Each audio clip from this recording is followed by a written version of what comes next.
Now we're on to project 3. This is the last 2-page spread for the Yesterday and Today workshop from Close to My Heart. And we are starting with a darker base here and then these beautiful pattern papers that really work as a base and a neutral. But because of all the age distressing and the texture from the written word that's printed on them, they just have so much detail that adds to the history of this kit and the look of this. So there's lots of different die cut pieces on this layout. We're going to start by building the left page. So I have the pattern paper, and then I also have from the die cut pieces this journaling strip. And your title is going to go at the top. You can see if you're referencing the workshop guide that you can see where the title is going to go and where there's room for journaling. So I went ahead and added my journaling to this page so that it's ready to go. And I'm just adding this zip strip that looks like a nice old antiqued frame. And I'm adding my journaling strip right up against that, and then my pattern paper. So this is creating the base for the entire layout.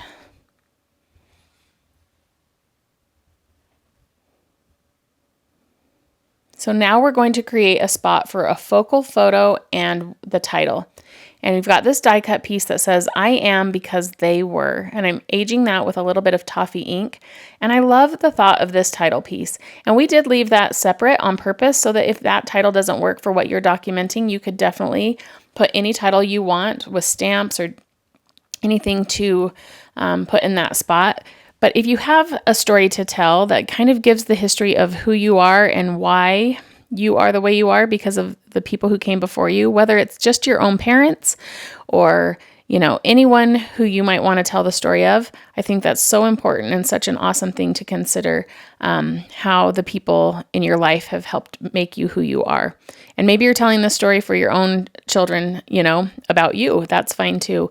So this is a photo I have of my grandparents in their very early years. And so that's my grandma and my grandfather. And I love the thought of just putting it in this one huge focal frame. I love the oval shape that just kind of makes it feel like the frames and things that we would see from that time period. And then adding in all of these other little details to help add some focus to the photo.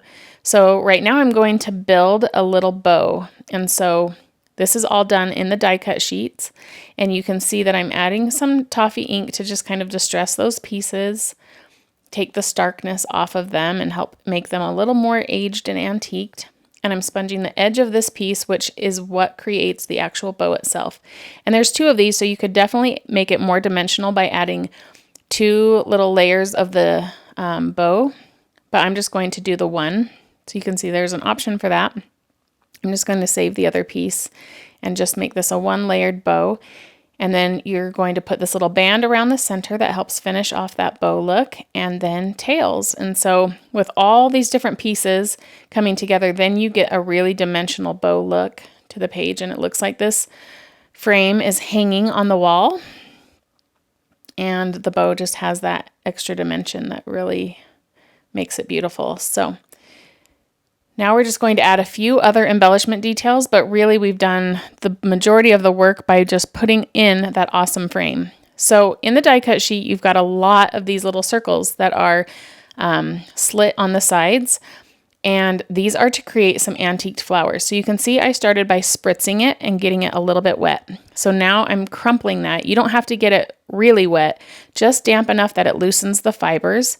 And then you can crumple that paper and lay it back out. And then once they're dry, you can see that the creases and the wrinkles and that aging stayed on the pattern paper or the cardstock. And then I'm going through and sponging those with the toffee ink to help age them. So a lot of times you might call this the leathering technique, because if you rub that with even more ink, you can make your paper look like an old piece of leather simply by doing this technique of wetting down the paper, crumpling it up, and then letting it dry. So we are layering those pieces up to get some dimensional flowers. And now I'm going through and adding a few of these little metallic brad looking pieces that are in the die cuts as well. One thing I think would be awesome with these little floral centers is to add liquid glass over those, and then you'll add some dimension and make them really look like metallic pieces.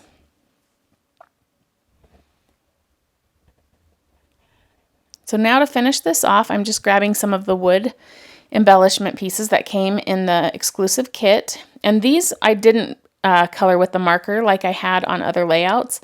I felt like leaving them in that natural wood color helps with this layout because there already are so many deeper colors and tones. So the natural wood just felt nice to me, but you could definitely color them with the marker if you wanted an even more aged look to the wood. So I'm layering the sticker stars and the die cut stars and the wood stars all together to get just a variety of looks with those. So I've added a few stickers, and then you can see that there's another star to go down at the bottom, but my writing went further down, and I'm going to keep the focus about the story, and so I won't be using that star. And then just coloring a few of the pearls with the marker. Again, I love this technique because you can make a pearl or a sparkle any color you want just by having a few alcohol markers on hand. So these are just going to go clustered around the page in the middle of these stars. And that left page is done. And now on the right page, we're going to have a lot of fun by adding even more photos and just kind of a collective look with as many photos and little frames as we can find. So we're starting with the build by just putting the zip strip down the left, the pattern paper, again, kind of being our base, add some lightness to the whole thing, and then you've got these frames and pieces from the die cut sheet.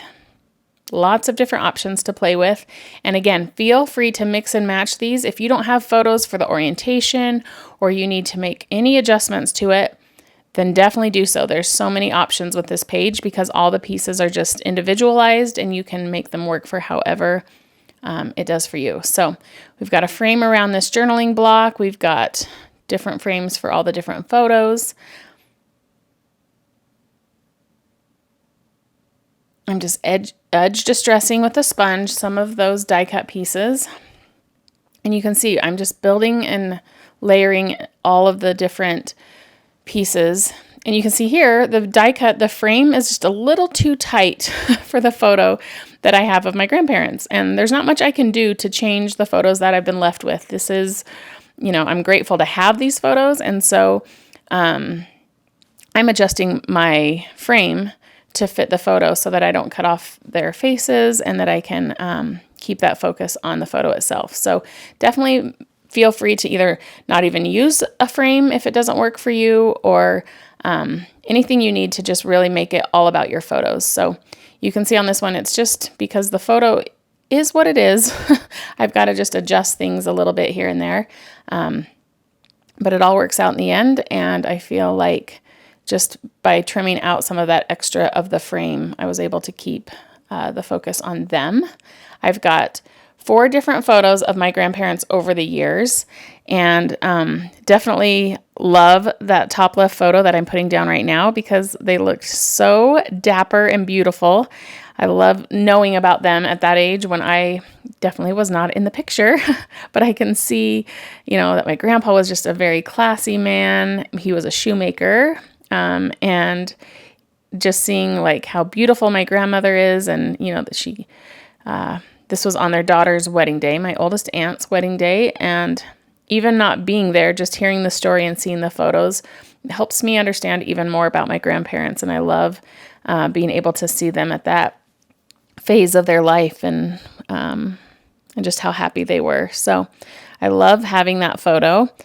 And then we're just adding some more journaling, some more distressing, and layering it up with this other little tag piece, the scalloped polka dot tag.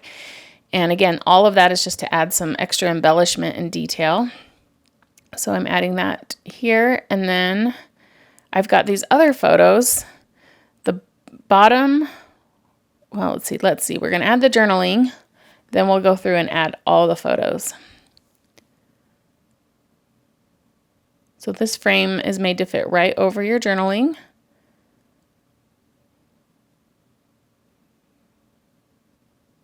Tuck in the little tag. We're just layering and tucking, and it's such a beautiful way to document as many photos as you might have to tell these stories.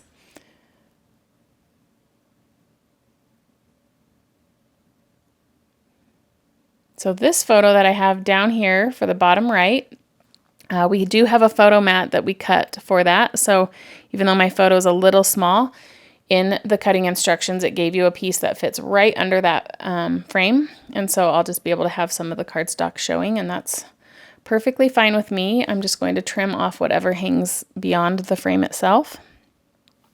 But that photo that I have right there is how I remember my grandparents. So my grandma's still alive. She's 103, but my grandpa died probably 25 years ago, and I just remember them my whole childhood. That's what they looked like to me. That's how I remember my grandparents. And so I love having these older photos of them to see what they were like at younger ages. And I also love having the photos that document them in the time that I knew them and how my memories of them are. And I love this opportunity to document these photos, to take the time to tell their story, to leave this legacy for my children, and to have photos that help tell that story. That's actually something that I feel really grateful for, because I know not everyone has that, but any photo you have is a treasure when they're of ancestors, and any story that you have that can go with it is definitely a bonus. And tell as much of the story as you can to help keep their legacy alive and to tell your posterity even more about the people who came before them. I think that's so important and so priceless. So we're just adding some of the die cuts and stickers and wood pieces all layered together just to add that eclectic feel. I love the little keys on this one. You've got these metal die pieces that go on the sides of the frames that just kind of add that antique look to it. We've got some of the little wood dots. Can add to that as well.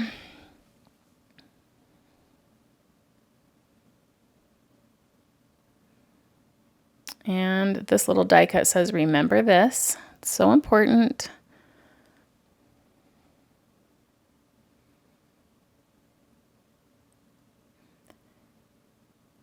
And you can see how clustering all of these together helps you keep the focus on all the different photos, because everything grounds to the center. So by putting a photo that's oval in the middle, then that becomes your focus, but then everything else on the sides of it accents that. And you've got all the different things that are helping create that visual triangle. You've got the cream pieces from the scalloped polka dot piece, the journaling block, and the Remember This title, all again help bring your eyes to the center and keep the focus on the photos. Now I'm going to add some of these fun distressed flowers. Again, the way we created those was just spritzing them with some water to get them damp so that the fibers were loose enough to crumple, and then lay them back out, let them dry, and then you can sponge over them with ink to really give them that aged and leathered look. Then you just layer them on top of each other, and you can build the most beautiful flowers.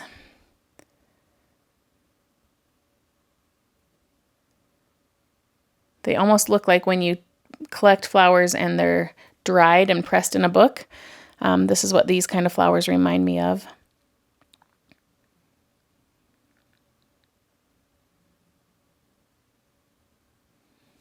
So we've added a few of those just down to the bottom right of that frame. And again, it just helps build everything together so that your eyes stay focused at all the photos and the beautiful cluster that you've built.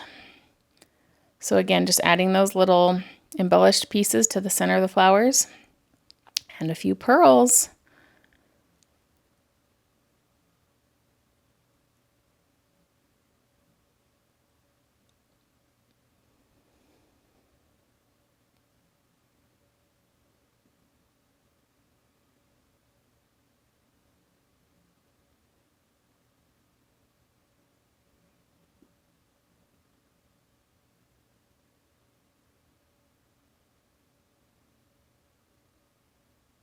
So we've got the pearls in 3 different spots on the layout to help finish that off. And now I'm just going to add a few stickers. We've got these fun stars. And you can see now that we're done, we're finished with all the layouts for this workshop, you can see how many stickers are left. So there's plenty to play with or save for other projects, or go back through all the finished layouts and add more detail if there's more you want to use up from that sticker sheet. So here is the finished spread. Again, one beautiful focal photo on the left, and then a cluster of any other photos you might have or ways you can tell the story on the right. And I love how that layout all came together to help tell your story.